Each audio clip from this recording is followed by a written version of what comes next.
Hey, hey, hey. I'm so glad you guys joined me today. Thank you for being here. I'm Angela Brown, and today I am here with Star Hansen. Today we have a really interesting topic for you, and it's a topic we've never talked about before. What? A topic we've never talked about before? It's true. It's called indications. And what are indications? How do we manage those from a decluttering, organizing, and then cleaning standpoint? Is that fair? Awesome. It is an interesting exercise, and I'm really glad that I'm doing it this year Yeah. because in the process of doing it, I've made an awareness to myself and I've made a commitment to myself in 2024. This is the year I live with less. And that is my theme or my goal for 2024. And Yeah. so if that is true, and I'm starting the year out by putting some of the things in the storage unit that I don't use, it again disconnects it from the home or the attachment areas of my home. And like you said, get rid of stuff now, and then you might get rid of it again in the storage unit. As my husband came to the storage unit the other day, and he's helped me make a few trips now. But I walked him through the storage unit. I said, "This is where we keep this. This is where we keep this. This is where, you know."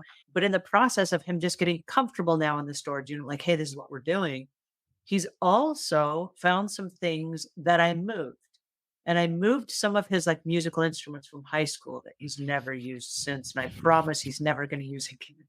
Yeah. But I moved them over there and I said, some of the things that I moved from this one closet that we have that you weren't using, I moved them over there. So here's where we keep them. And he's like, why are these here? I don't want to save these and I don't want these to go to the new house. And so already he's now uncluttering and he's already making those decisions from the storage unit now. And there's a Goodwill right around the corner from our storage unit. So Mhm. on the way home, we just put them in back inside the car and now to the Goodwill Yeah. so that he's now deciding because it's detached from the home, from everything, and it's in this weird place that he's not really connected to yet, unpacking stuff already going, "I'm so done with this." Yeah. Yay. So good. I love that, like, storage unit next to donation center, dream team lineup there. I It's know, it's awesome. it is. So when I go to a lot of homes to organize with people, one of the people in the family will ask for me to come. Maybe it's the wife, for example. But it's an interesting thing. Every single person in every single home I've ever worked in has wanted that presence and attention when it comes to their stuff.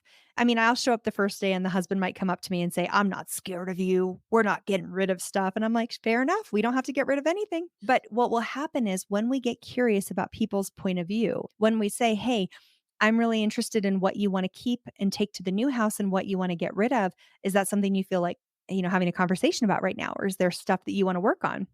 That opens it up. It opens the conversation up because the truth is most people are so defensive when it comes to their clutter or their physical possessions because normally they've been told by several people that they're not using it, that they don't need it. The TV shows tell us that, the books tell us that, right? Oh, get rid of anything you don't need, be a minimalist.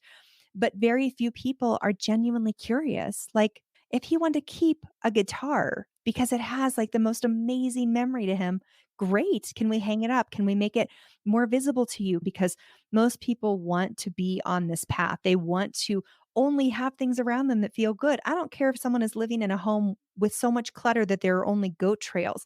Even if they tell you they don't want to get rid of anything, part of them might still want to, but they're not going to when they feel like they're being bullied or pressured. And so being kind, being non-judgmental, being curious, being interested is one of the most beautiful gifts that we can offer each other when it comes to our physical stuff. I agree with you, and I appreciate the fact that you're willing to have this conversation with me today.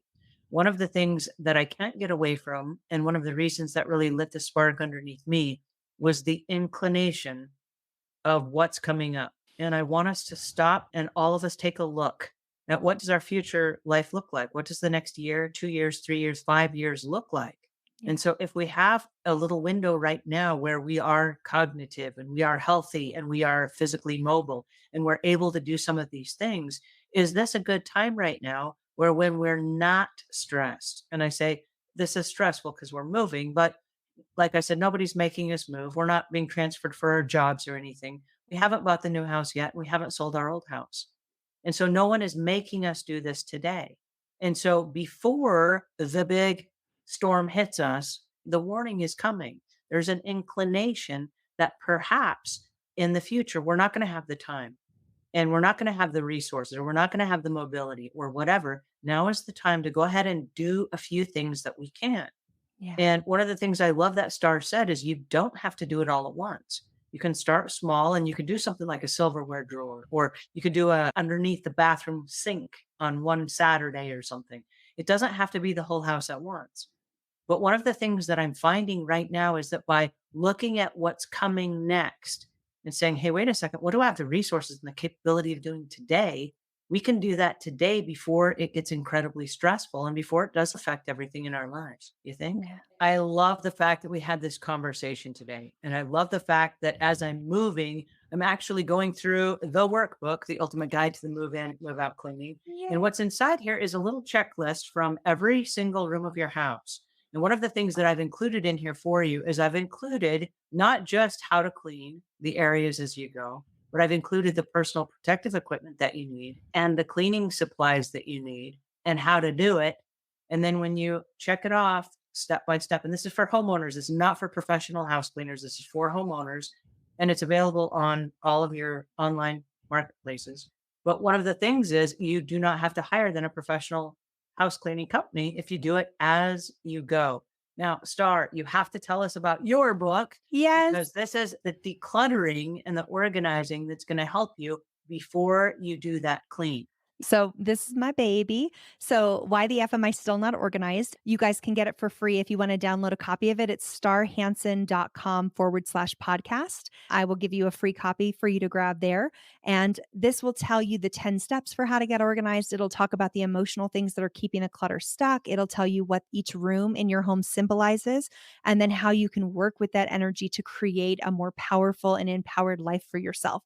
So it's available on Amazon and Audible and all the main places, but you can also get it at starhansen.com/podcast.